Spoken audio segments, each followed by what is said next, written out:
So yesterday and the day before with 2.5, we were mostly focusing on ways to interface with, ways to kind of discuss quantitative data. We are going to look at a couple of specialized cases in which the data that we're going to be working with is quantitative today, but for the most part, what we're going to be looking at are techniques that will allow us to handle qualitative data rather than quantitative, at least to kind of start out.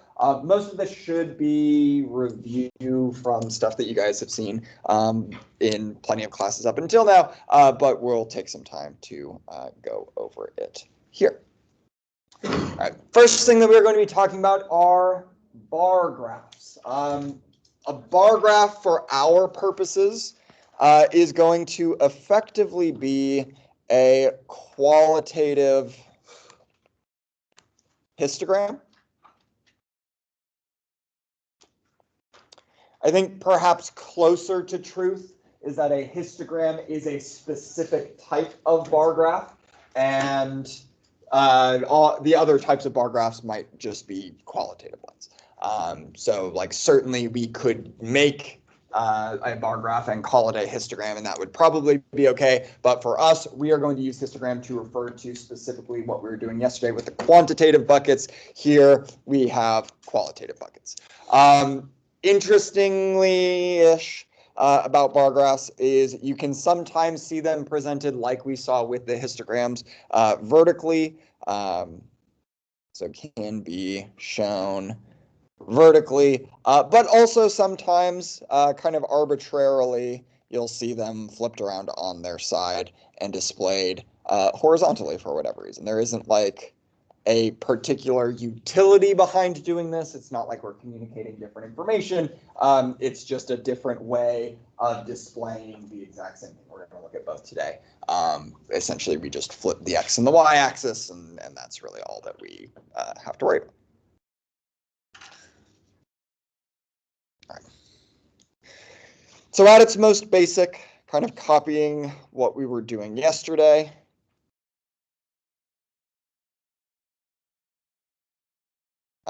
In this case, our frequency axis is referring to money. And since the maximum is a little bit more than 700, we'll go 200, 400, 600, 800.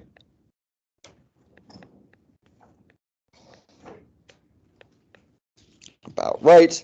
And now each of our buckets, again, before was some kind of class limit, some kind of range from boundary to boundary, but in this case, we're working with qualitative data. So rather than each of our buckets being some kind of set of values, we'll instead just use what we are given here. I'll use just the initial letters to denote this. So E for electronics, D for the dorm decor, C for clothes, and T for textbooks.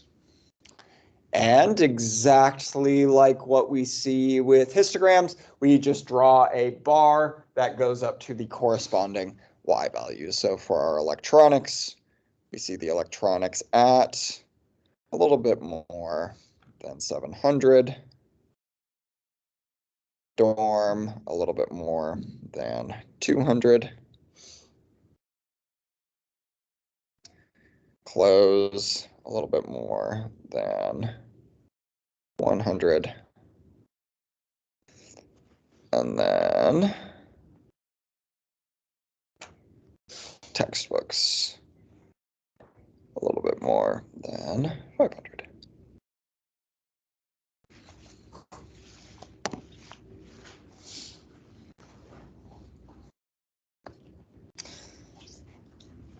Okay, some fundamental differences. These are not necessarily requisite, but it is worth mentioning. When we were talking about our histograms, you'll notice that we have this sense of like when one bucket finishes, the next bucket picks up, right? Each of our class boundaries acted as both the lower limit for one bucket and the upper limit for another. So there's kind of like a smooth transition of data from one to the next, to the next, to the next. And as such, we kind of had our graph, the corresponding graph, very compact and tightly together. In the case of qualitative data, it doesn't really make sense to align it quite that rigidly. In particular, it's not like as soon as we're done spending money on electronics, we then immediately jump and start spending money on the dorm decor. And it's not like once we're done with that, we immediately jump and start spending money on the clothes. These are really kind of just independent categories. There's not any kind of like movement between these two. And so you will often see these qualitative bar graphs given with a little bit of separation between each of the buckets, unlike what you see with the quantitative histograms. Certainly that is not necessarily a thing that you need, but just something that you could see.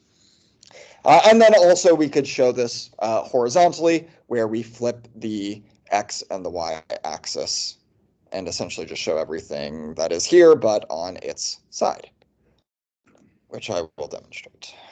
200, 400, 600, 800.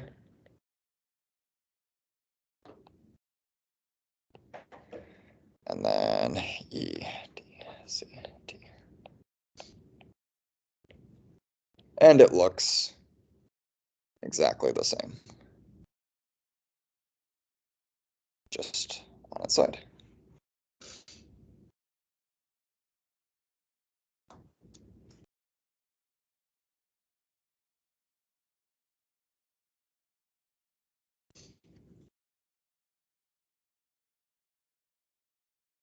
Something like this. Either way is fine. There isn't an advantage to one way over the other. It doesn't matter, but you could see both. And again, really the only difference, histograms are probably more accurately described as like a type of bar graph, kind of like how squares are a type of rectangle. But the only difference is that histograms are specifically quantitative, whereas bar graphs can be qualitative, or can refer to qualitative data.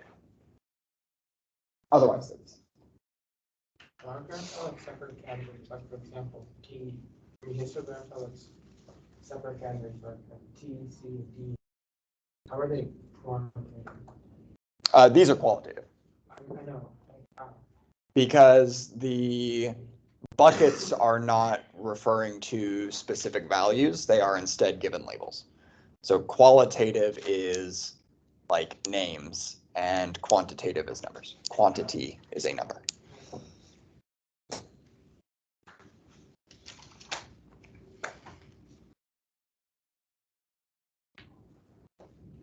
All right. This is actually something that that I learned in my preparation for this. There are specific types of bar graphs known as Pareto charts. The only real difference between a Pareto chart and a bar graph is that there's a little bit more organization to a Pareto chart. This is essentially just going to be a bar graph arranged from largest to smallest Y value or frequency.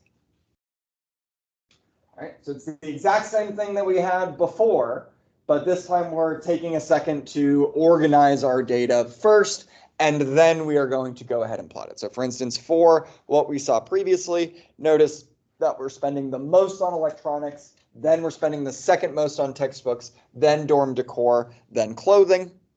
And so the Pareto chart would essentially just look like the bar graph. 200, 400, 600, 800. But here we talk about electronics first, then textbooks, then dorm decor, then clothing in order to create just a little bit more, just a little bit more order than what we were seeing before. And for whatever reason, in this case, we see the graph ends kind of connect where one ends, the other picks up. Not sure that there's a particular reason for that, but this is just conventionally how they are denoted. Excellent. Again, you could probably do this with the bar chart as well, and that would also be fine. Conventionally, you do see this with these Pareto charts then. What would maybe be an advantage to using this kind of Pareto graph or this Pareto chart over just the normal bar chart, bar graph? Easier to read. Yeah, maybe it's easier to read. It's a lot easier to access maybe the relevant information, but I like that idea a lot. This is maybe easier to read, just in that we can very quickly know what is kind of the relevant information very, very fast. Yeah.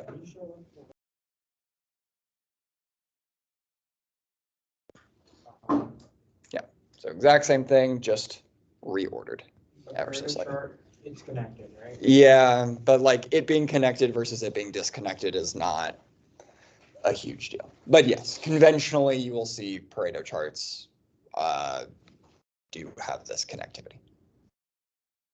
Why we see it with these and not with bar graphs, there's not a good reason. There's no reason why one should be connected and the other shouldn't. So I'll go ahead and say that either one could be either way.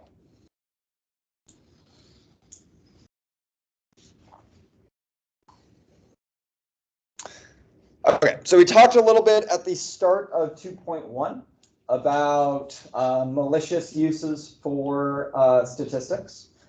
This is going to be one of the locations where it's very, very easy to construct misleading narratives. In part because bar graphs are fairly easy to read and fairly easy to understand when they are being done well. These are easy to read or understand. But in particular, messing with axes is generally where we are going to see this kind of misleading, can construct misleading narratives.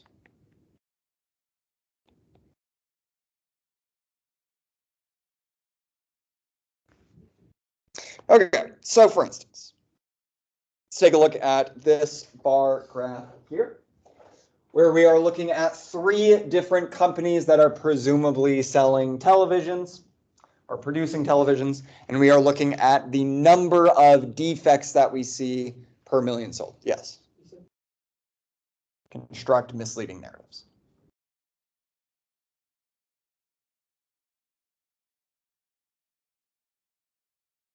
Say again.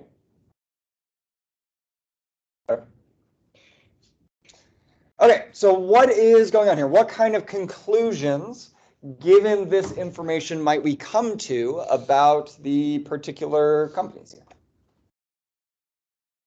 here? Okay, so B has the most, the highest number of defective units. That is objectively true, right? That has not been tampered with. That is clearly going to be the case, just with kind of how the numbers have fallen. Yes, absolutely. What else?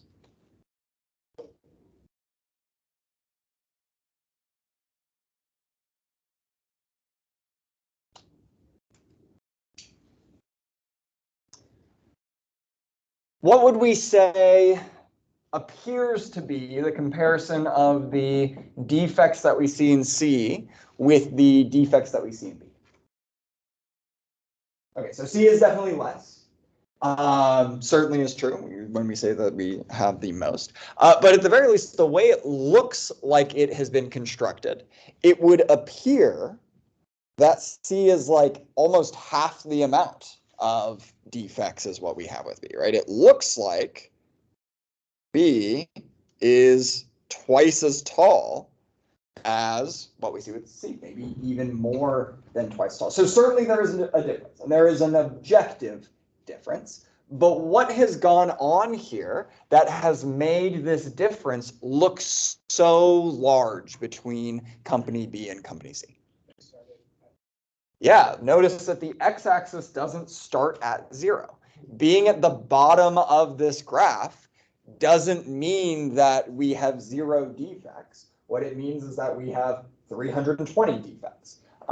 That is very, very different. And when you scale properly the axes, you still see what Dylan commented, that B has the largest number of defects. And if you look closely, you can still see, yeah, C has the least number of defects. But if we're talking about how relevant or like a percentage basis, how much more is B defective than C, we see, well, it's a lot less significant than if we mess around with the axes. This is a very, very common kind of way to inflate differences in groups that actually are fairly similar.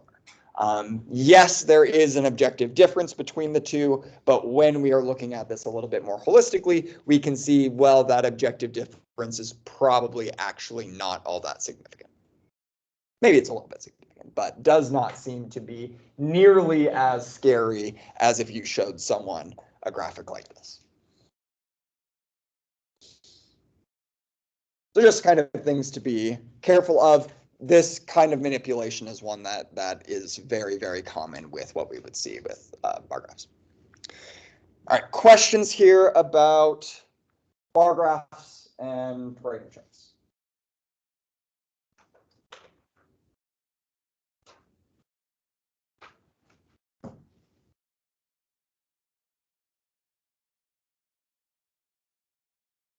Hopefully fairly straightforward. Not too horrible. I didn't know Pareto charts were a thing before studying for this, but okay, Pareto charts, they're just organized bar graphs. Cool. Fun. Excellent.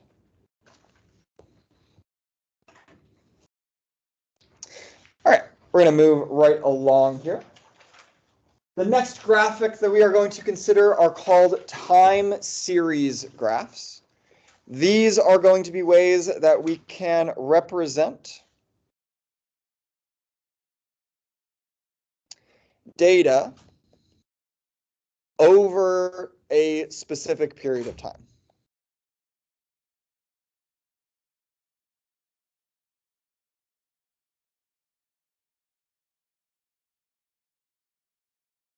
So we're kind of moving back into the quantitative realm here, talking about numbers for particular years. But generally speaking, this is going to be used very, very simply to look at trends. And it's going to be fairly similar to what we did with the frequency polygon, where we just had a series of points and we play connect the dots at the very end. So this is not going to be all that intensive. We are just going to need to be mindful kind of our scaling. And then unlike a frequency polygon, we don't need it tethered to the x-axis. In fact, it wouldn't make sense for it to be tethered to the x-axis. Looking at the data that we have collected here, it's probably not the case that phone bills were $0 in 2009, and it's probably not the case that phone bills were $0 in 2016. That's just where our data falls off. That's just where our cutoffs are. So thinking about money in terms of like frequency is maybe not quite as clean of a one-to-one, but that's okay. So 20, 40, 60, 80, 120.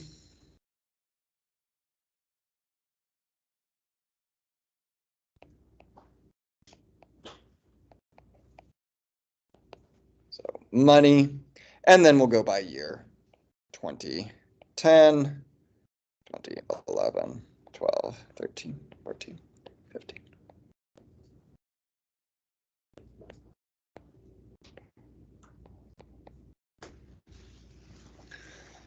Is that 10 or 100? Asterisk 10, or apostrophe 10, which says 2010, is the way you would read that. Oh, okay. Yeah. Yeah. And very simply, plotting these as points and then playing connect the dots. So for 2010, we saw a price of $75. It's going to be like right around here. For 2011, we saw $112. Be a little bit lower, like right around here-ish. 2012, we see 104. 2013, we see 98. 2014, we see 78. And then 2015, we see 65.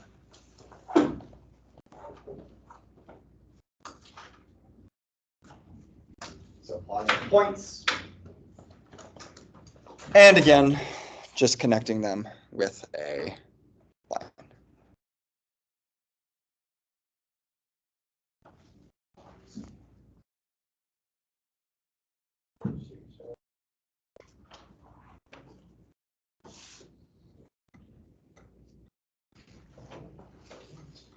Something along these lines.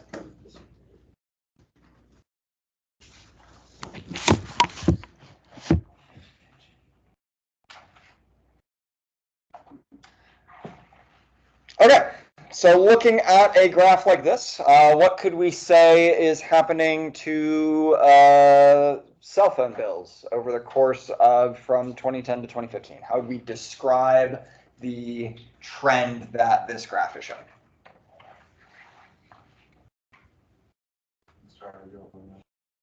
Yeah, so from 2010 to 2011, we see a spike. So spike in price from 2010 to 2011, and then consistent decrease from then on.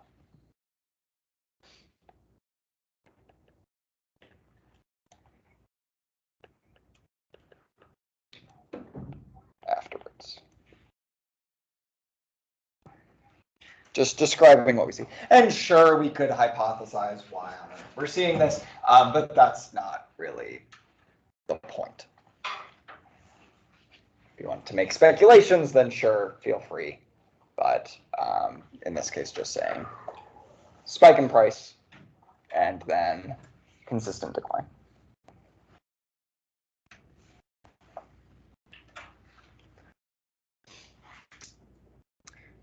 This can also be kind of useful in comparing either various companies or various locations. Doing comparative data is very, very nice. You just graph two of them on top of each other. Go figure. Nice and easy, straightforward. Not much to say.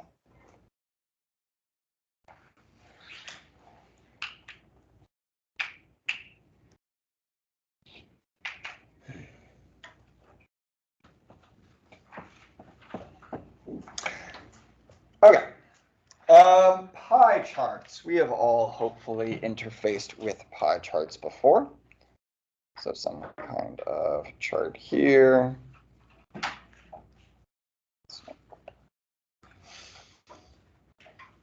Something like this. What do we use pie charts to represent? Fractions or percentages? Kind of the same thing, right? Where the overall value is like 100%, and then this is either a fraction of the whole or some kind of percentage. Maybe this one is like, I don't know, yeah, 20% or something like that. In terms of our frequency distributions, if we're talking about percentages, what feature of the frequency distribution are we referring to? What was our word for percentages for frequency distributions? Relative. The relative frequency, very good. So these are going to be represent data as relative frequencies.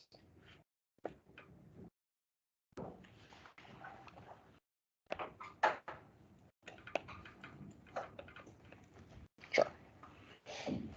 How do we calculate the relative frequency? Frequency, Yep. Frequency divided by over overall. Yeah, so frequency divided by our total. You're more than welcome to run that for these. When you do, we should get that for this first one, we see like 23.9%. And then for the second one, 37.0%. And then it's like 4.3%. And then it's 13.0%. And then 21.7%. What should they all add up to? 100%. When we do this addition, you'll notice we don't actually get 100%. The 3 and the 7 add together. There's like this 9 left over that doesn't have anything to add to. We get 99.9%. Should we be concerned if we're slightly under or slightly over 100%? No. What's gone on? What has happened that has caused us to be a little bit off the mark here? Probably some kind of rounding issue. For instance, if we rounded down more than we rounded up, we'd probably expect to be a little bit below 100%. If we rounded up a little bit more than we rounded down, you'd probably expect to be a little bit above 100%. But the fact that we're close is good enough. Any error that we're seeing is on account of rounding.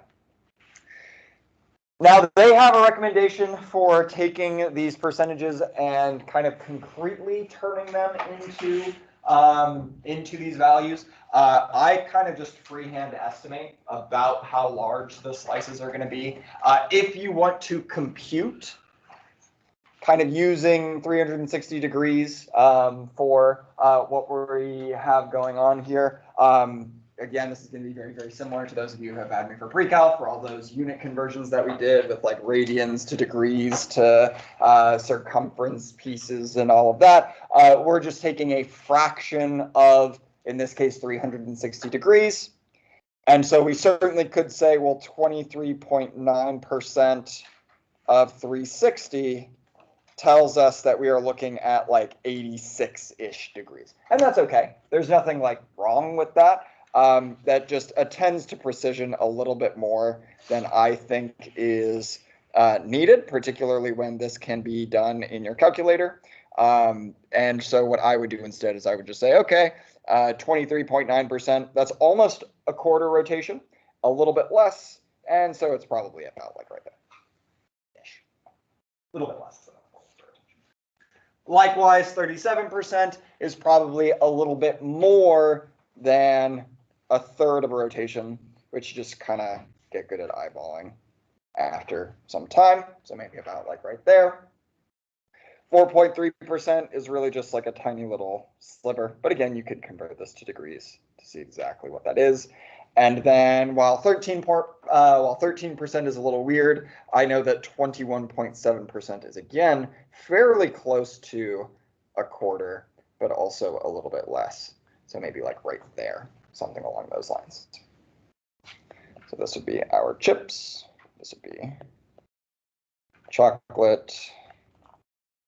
This is our mixed nuts. This is our pretzels. And this is about ish. What's after pretzels again? Pretzels. And after that? Popcorn. Coming from the data. Popcorn.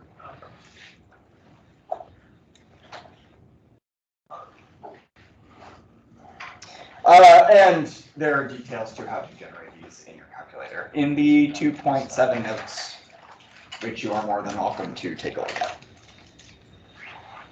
But again, we're not covering that in class. That is telling you how to press buttons, and I have already written that out for you. So just read what I have written. All right, questions with our time series graph and our pie charts?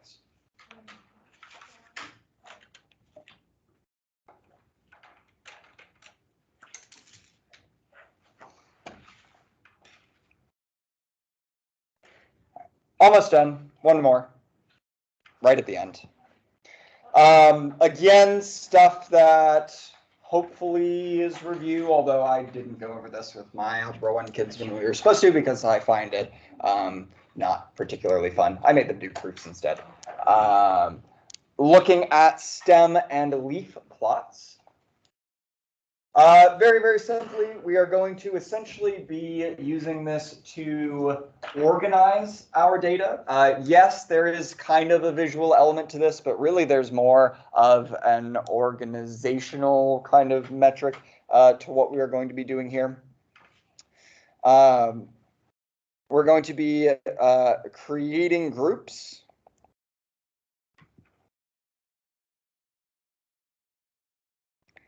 Out of the initial digits, these groups are going to be our stems.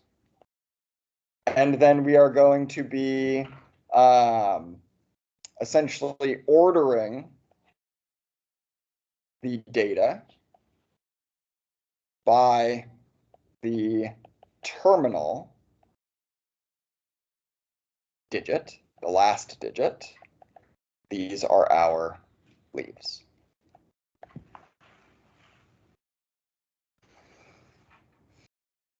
And the important and kind of annoying thing here is that this is in order from smallest to largest, starting from the stem and working its way out.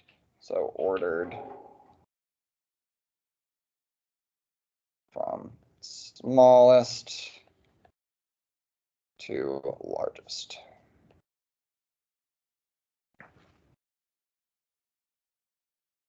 Okay. The obnoxious thing here is what happens if you miss a value, which I have so far done in every single class. And then you have to go back and adjust what you have, and it's kind of annoying because it has to be in order from smallest to largest. But the way it works, fairly straightforward. We're taking all of the digits that are not the final digit, and those are going to be our stems.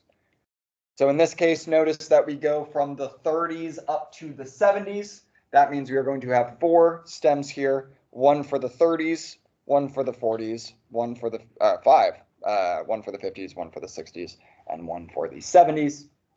And then for our leaves, this is actually us putting in the data. So for instance, for our values that are in the 30s, what is the smallest value in the 30s that we see from this data set?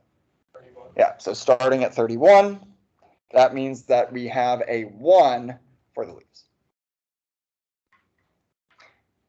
Likewise, still in the 30s, what's our next value? 38. And we are now through all of the things. We have no more 30s. We move on to the 40s. What's the smallest value in the 40s that we see here? 42. So in our next stem, we've got a 2. And then we have 48. And how many times does that 8 show up? Twice. So we are going to put 2 8s there. Okay. In the 50s, what's the smallest? 52. And then 53. And then 7. And then 9. And then for the 60s, 2, 5, and 9. And then for the 70s, 70 with the 0, and then 3, and then 5. Cool.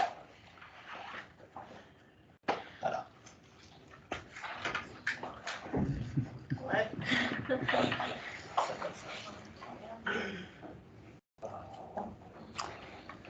Okay. Mostly this is good for organizing data, particularly with what we are doing in Unit 3. This might be useful if we needed to say, like, quickly find the median. Organizing this way just saves some computational space rather than listing out, 31, 38, 42, 48, 48, blah, blah, blah. Just a little bit of laziness here. It's also kind of nice because it allows us to get nice side-by-side comparisons of data sets using kind of a double stem and leaf plot like what we're going to see here. So for the double stem and leaf, we'll have our stem in the center.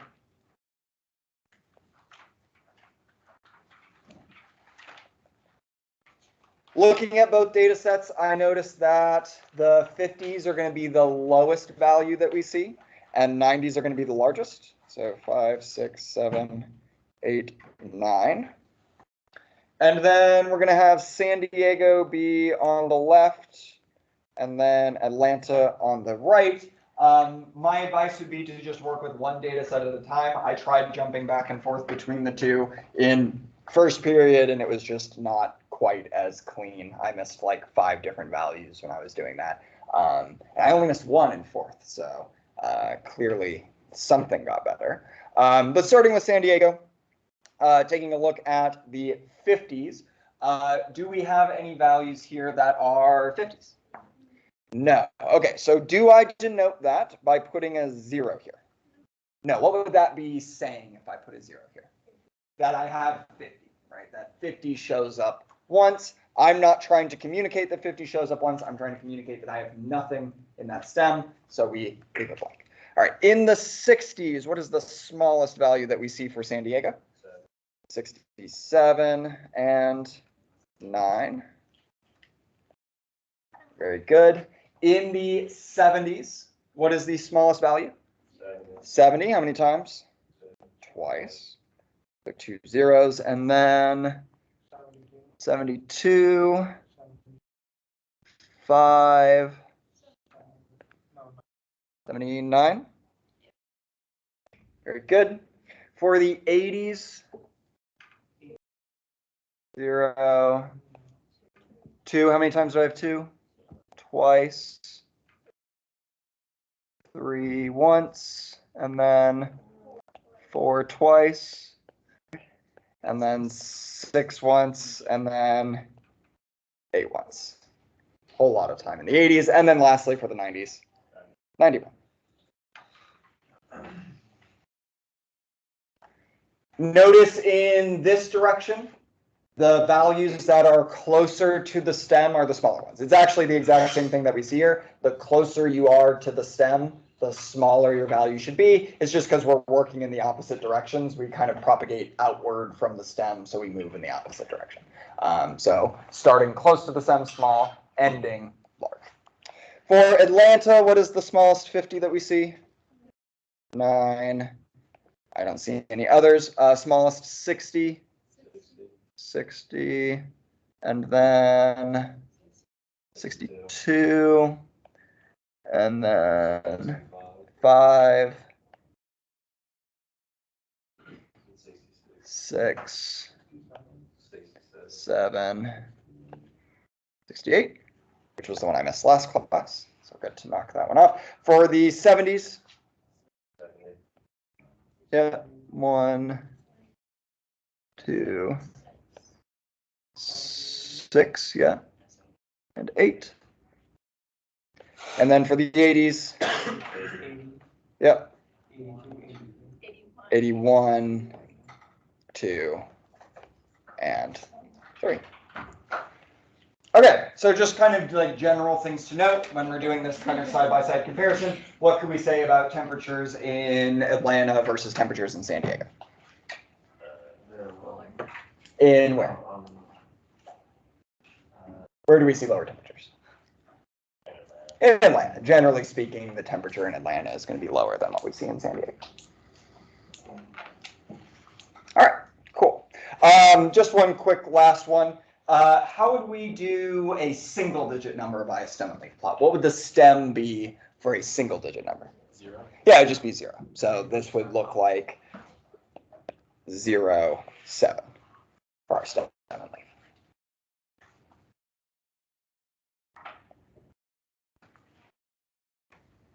Very good. All right, questions about 2.6?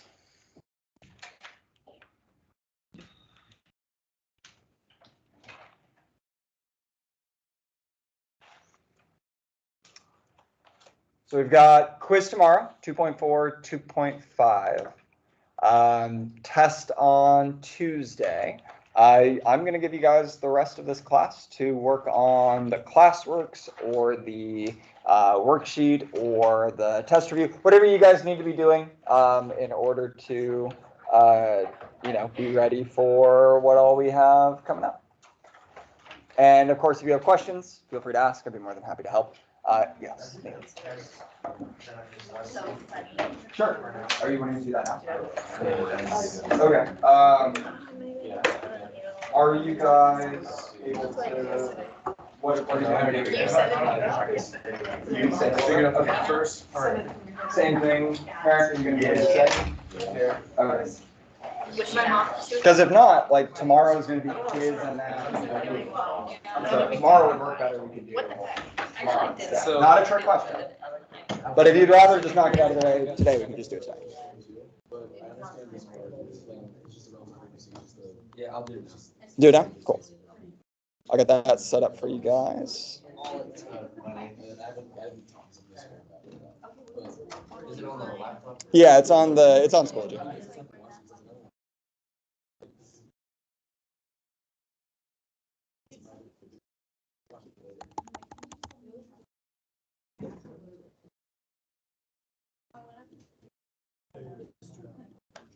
Yes. Okay. So will you be back on Monday? So Monday will be just a review day for the test. So it brings you the quiz on Monday. Yeah, of course. And then, so midpoint, you're just going to add the lowest and smallest, divide by 2. Taking the average.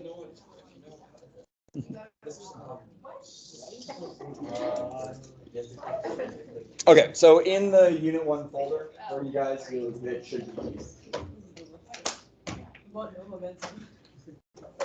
yeah, it's gonna be easy. It's gonna be very And you can use calculator. I'm gonna do some And again, What are you doing? so it should go. Yeah. 1, 2, 3, 4, 5. Yeah. Yeah, I kinda gotta. It's like. I'm confused about that. Like in comp science, there was no help. It was over. That's one of my I feel like I'm in a getting my fingers. Yeah. It's this is not my favorite unit to go through. Imagine talking about this 3 times. Imagine this. This was 5 hours of my life. Yeah. Yeah. Yeah, it was getting kind of grating with the pre-cal, not gonna lie. But this is like